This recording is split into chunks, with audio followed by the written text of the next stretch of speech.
श्री कृष्ण और राधा का विरह प्रेम जो मिलन से भी महान है। राधे राधे। कहते हैं कि संसार में सबसे बड़ा सुख मिलन का होता है, लेकिन भक्ति की दुनिया में सबसे बड़ा सुख विरह का होता है।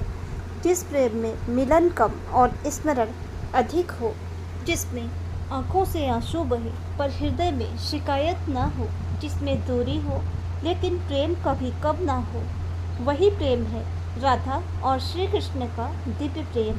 आज की इस कथा में जानेंगे कि आखिर ऐसा क्या हुआ कि श्री कृष्ण वृंदावन छोड़कर चले गए और फिर कभी राधा से नहीं मिले। फिर भी उनका प्रेम संसार का सबसे महान प्रेम बन गया। वृंदावन की मधुर लीलाएं, वृंदावन की हर गली में कान्हा की बांसुरी गूंजती थी। यमुना का तट, कदम्ब के वृक्ष, गायें, गोपियाँ और उन सब के बीच थी श्री राधा। जब भी श्री कृष्ण बांसुरी बजाते पूरा वृंदावन मानो थम जाता।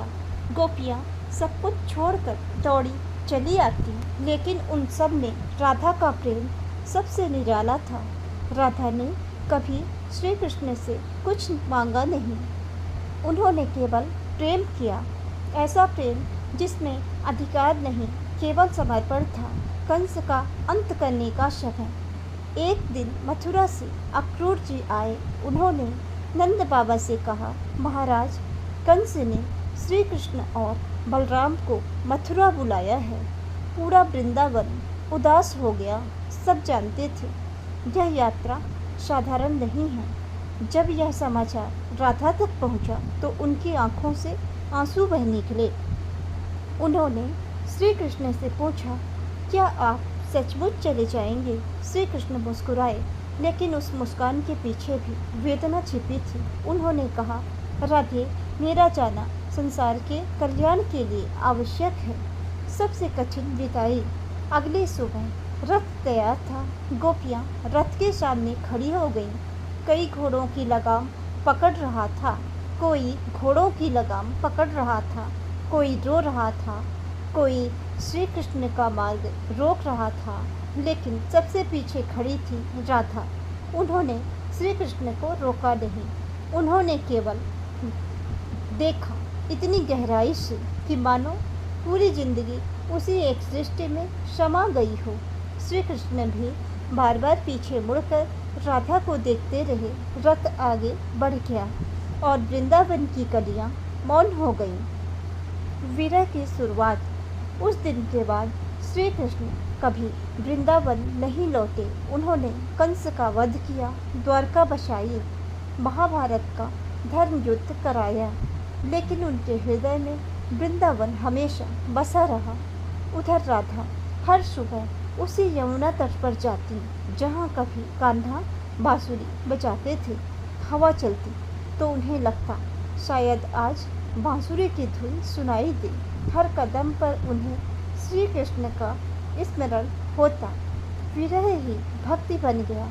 लोग सोचते हैं राधा दुखी थी, लेकिन संत कहते हैं राधा दुखी नहीं थी, वे प्रेम में पूर्ण थी, क्योंकि उनका प्रेम शरीर से नहीं आत्मा से था।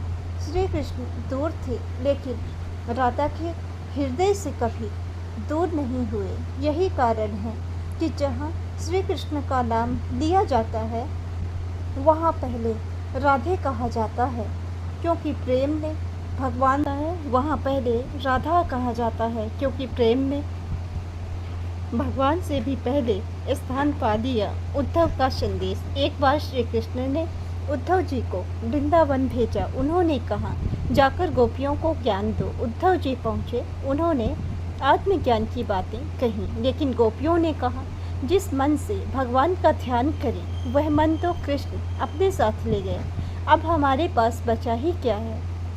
उद्धव जी स्तब्ध रह गए। उन्हें समझ आया कि जहाँ प्रेम होता है वहाँ ज्ञान भी सिर झुका देता है। राधा और कृष्ण कभी अलग नहीं हुए।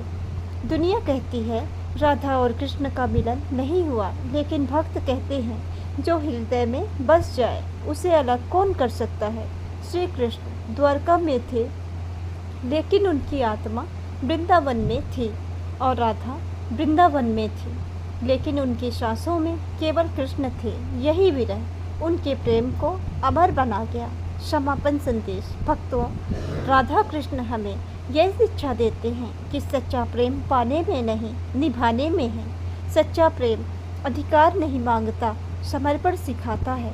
यदि हमारे जीवन में भगवान के प्रति राधा जैसा प्रेम जाग जाए तो हर क्षण वृंदावन बन सकता है। आइए अंत में सभी मिलकर प्रेम से बोलें, राधे राधे, जय श्री राधे, जय श्री कृष्ण। यदि आपको यह कथा पसंद आई हो तो इसे अपने परिवार और मित्रों के साथ अवश्य साझा करें। ऐसे ही दिव्य भक्ति प्रसंग सुनने के लिए हमारे भक्ति कथा संग्रह चैनल से जुड़े रहें। राधे राधे।